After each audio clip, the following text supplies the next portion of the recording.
नमस्कार गुजरात फ्री स्वागत है आजना ताजा हवामान समाचार वीडियो में। तो आज हवामान समाचार वीडियो पहला हूँ तमने खास जणावी दूं कि कच्छ में गणतरीना कलाकों 17 जेटला भूकंपना आंचका नोंधाया है। भूस्तरीय शास्त्रीओए चौंकाव्या के जाणो शुं जणाव्युं छे कि कच्छ भूकंपना नाम आवतीनी साथे से ते कंपनी छूटी जाय छे, कारण के 2001 ની વિનાશ યાદો છે તે હજી ભૂલાતી નથી ને એવામાં ફરી એકવાર ધરતી ધ્રુજી ઉઠી છે। કચ્છના નોર્થ વાગડ પટ્ટામાં છે તે સવારથી ભૂકંપના આંચકાનો છે તે સિલીવાર શરૂ થઈ ગયો છે। 4.7ની તીવ્રતા સાથે ધરાવતા ધ્રુજી અને ત્યારબાદ નાના મોટા આપટકા શોકની લાઈન થતા માત્ર સિસ્મોગ્રાફ મશીન નહીં પરંતુ લોકોના દિલમાં પણ ભૂકંપની લહેરો છે તે દોડી ઉઠી ગઈ છે। સવારથી બપોરે 12 વાગ્યા સુધીમાં 17 જેટલા છે તે આંચકા નોંધાયા હતા। આ ભૂકંપની અનુભૂતિ રાપર નજીકના મોટા રણથી લઈ અને ભચાઉ તાલુકાના કાંઠા વિસ્તારો સુધી છે તે હાલમાં નોંધાવવામાં આવેલી છે। તો હવે શરૂ કરીએ આજના તાજા હવામાન સમાચાર વિડીયો।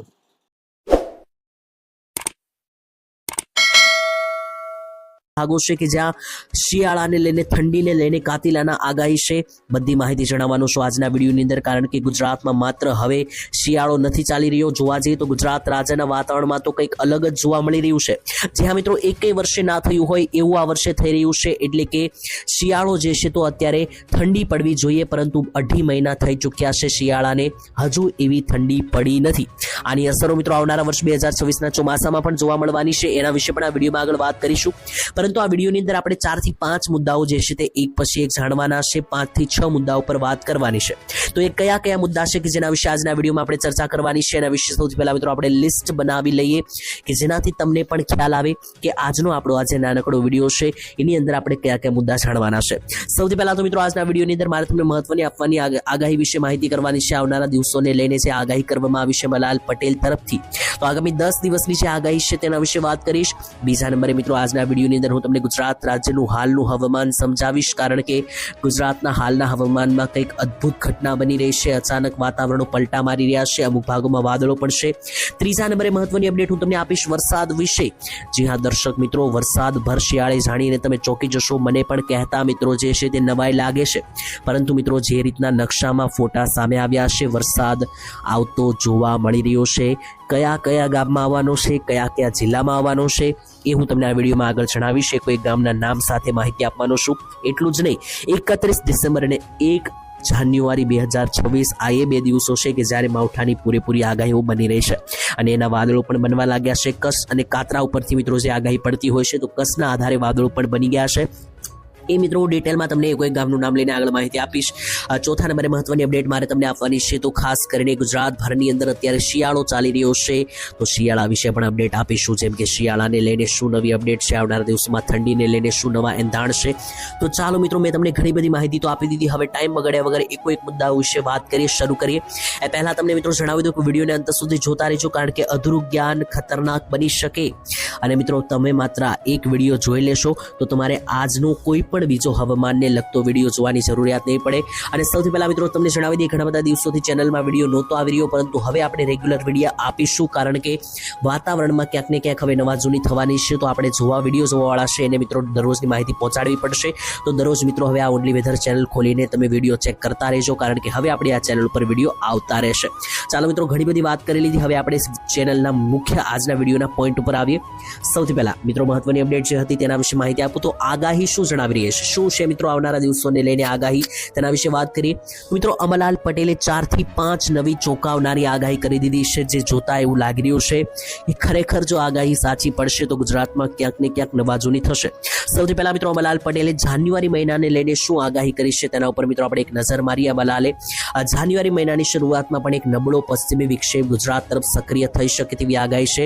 2જી અને 7મી જાન્યુઆરી વચ્ચે વધુ એક પ્રભાવી પશ્ચિમી વિક્ષેપ થવાની તૈયારીઓ છે, જેની અસર ગુજરાતમાં જોવા મળી શકે। શું થશે અસર? તો ગુજરાતમાં વાદળછાયું વાતાવરણ અને હળવો વરસાદ થવાની પૂરેપૂરી શક્યતા છે। આ મિત્રો અમરલાલે આગાહી કરી કે જાન્યુઆરી મહિનાની અંદર ગુજરાત રાજ્યમાં વરસાદની શક્યતા છે। બીજી આગાહી અમરલાલે શું કરી છે? તો મિત્રો અમરલાલે ઠંડીને લઈને આગાહી કરતા જણાવ્યું કે ગુજરાતવાસીઓ હવે તૈયાર થઈ જજો, કારણ કે 10 થી 15 અને 20 થી 25 કિલોમીટર પ્રતિ કલાકના પવનો હવે ફૂંકાવાના છે. છેલ્લા 2 મહિનાથી મિત્રો જે ઠંડી ઓછી હતી અથવા કહી શકો કે ઠંડી પડી રહી ન હતી, તો હવે મિત્રો શિયાળો અસલ જામશે. જાન્યુઆરી અને ફેબ્રુઆરી કાતિલાના ઠંડી માટે તૈયાર રહેજો. અંબાલાલે ખાસ આવનારા 10 દિવસ માટે ચેતવણી આપી છે કે આવનારા જે 10 દિવસ છે એ મિત્રો ખાસ ભારે રહેવાના છે. જાન્યુઆરી મહિનાના પણ પ્રથમ 10 દિવસ ભારે રહેશે. ભારે પવનો ફૂંકાશે, તેને કારણે પાકને પણ નુકસાન થઈ શકે, જેમ કે બાગાયતી પાક, નાના નાના છોડવા હોય અને પવનને કારણે નુકસાન થઈ શકે. બીજા નંબરે વૃદ્ધો અને બાળકો છે તેમને ખાસ કાળજી રાખવી પડશે, નહીતર મિત્રો શ્વસન સંબંધિત રોગો થઈ શકે, કારણ કે ઠંડી જે છે તે વધવાની છે. ત્યાર પછી હવે મિત્રો વાત કરીએ તો ખાસ કરીને ગુજરાત રાજ્યના હાલના હવામાન વિશે તો જોઈ લો. આ ફોટો મિત્રો છે ગઈકાલે સવારનો, એટલે કે 27 તારીખ અને શનિવારનો મિત્રો આ ફોટો છે. વાદળ ગુજરાતમાંથી આ ફોટો લેવામાં આવ્યો છે. વાદળ જોતા મિત્રો જોઈ લો, તમે કહી શકો કે આ પ્રોપર એક ચોમાસા જેવા વાદળો બની ગયા છે. આને મિત્રો આપણી ભાષામાં કચ્છ પણ ગણવામાં આવે છે. જે કચ્છ અને કાતરા હોય છે તેને આધારે મિત્રો આ એક કચ્છનો ફોટો છે. તો આ મિત્રો કચ્છ જોતા એવું લાગી રહ્યું છે કે ગુજરાતમાં કંઈક નવાજૂની થવાની છે. આ પ્રકારના જ્યારે વાદળો બને ત્યારે આવનારા આગામી 4 દિવસોની અંદર જે છે તે મિત્રો ગુજરાત રાજ્યની અંદર કમોસમી માવઠાના પ્રકોપ અને એંધાણ જે છે તે આ વાદળો દેખાડી રહ્યા છે. અને સૌથી વધારે આગાહી બની રહી છે 31 ડિસેમ્બર, 1 જાન્યુઆરી, 2 જાન્યુઆરી અને 3 જાન્યુઆરીની. આ 4 દિવસ ગુજરાત રાજ્ય માટે ભારે બનવાના છે. અને મિત્રો જોઈ લો, આ જે ફોટો સામે આવ્યો છે આ વેધર ડેટા અનુસાર માહિતીઓ સામે આવી રહી છે. કેટલાક ઓનલાઈન અહેવાલો આવતા હોય છે. આ મિત્રો જોઈ લો, ગુજરાતની અંદર આ જે બ્લુ કલરના ભાગો છે મિત્રો, એ બધા જ ભાગોમાં ઝાપટા પડવાના એંધાણ છે. તો મિત્રો આખે આખું કચ્છ, સૌરાષ્ટ્રના કેટલાક જિલ્લાઓ અને મધ્ય ગુજરાતના કેટલાક જિલ્લાઓની અંદર અને ઉત્તર ગુજરાતના કેટલાક જિલ્લાઓમાં પણ મિત્રો આ વાદળીય એક્ટિવિટીઓ જોવા મળી રહી છે. તો નીચેના મિત્રો 2-3 જિલ્લાઓને તાલુકાઓને છોડી દઈએ, જેમ કે સુરત, ભરૂચ, નવસારી, વલસાડ, ડાંગ, નવસારીથી નીચે આવે તો જે સાપુતારા લાગુના વિસ્તાર છે, વડોદરા, આ ભાગોને છોડી દઈએ તો બાકી 75% ગુજરાતના ભાગોમાં જે છે તે મિત્રો આ વાદળો ફેલાતા જોવા મળી રહ્યા છે. અને તેની અસરના ભાગરૂપે ગુજરાત રાજ્યમાં મેઘતાંડવના મંડાણ જે છે તે જોવા મળી શકે. જી હા મિત્રો, ચાલો હવે વાત કરીએ. વરસાદની વાત નીકળી ગઈ છે તો વાદળોને આધારે ફટાફટ અપડેટ મેળવીએ કે કઈ કઈ તારીખે વાદળો દેખાઈ રહ્યા છે અને કેવા વાદળો છે. તો મિત્રો હું તમને વાદળોને આધારે માહિતી આપી રહ્યો છું. તો જોઈ લો, 31 તારીખ, 1 તારીખ, 2 તારીખ, આમ જોવા જઈએ તો 30 તારીખથી આ વાદળો જે છે તે ભયંકર લેવલના ગુજરાત ઉપર પથરાઈને પથરાતા જોવા મળી રહ્યા છે. કઈ બાજુથી આવી રહ્યા છે આ વાદળો? તો મિત્રો જોઈ લો, ઉપર પાકિસ્તાન લાગુનો જે આ મેપની અંદર ભાગ છે, આ પાકિસ્તાન લાગુના ભાગ ઉપરથી આ રીતના નીચે મિત્રો વાદળો જે છે તે મિત્રો અહીંયા આવતા જોવા મળી રહ્યા છે. તો આ વાદળો જે છે સૌથી પહેલા કચ્છમાં આવશે, ત્યાર પછી ઉત્તર ગુજરાતમાં, ત્યાર પછી સૌરાષ્ટ્ર, મધ્ય ગુજરાત, આ રીતના ધીમે ધીમે નીચે તરફ આવતા જશે. 31 અને 1 તારીખ આસપાસ મિત્રો જોઈ લો કયા કયા ભાગમાં વાદળો જોવા મળી રહ્યા છે. તો એક જિલ્લા અને ગામનું નામ લઈને માહિતી આપું તો કચ્છમાં મિત્રો આખા કચ્છ ઉપર આ વાદળો જોવા મળી રહ્યા છે.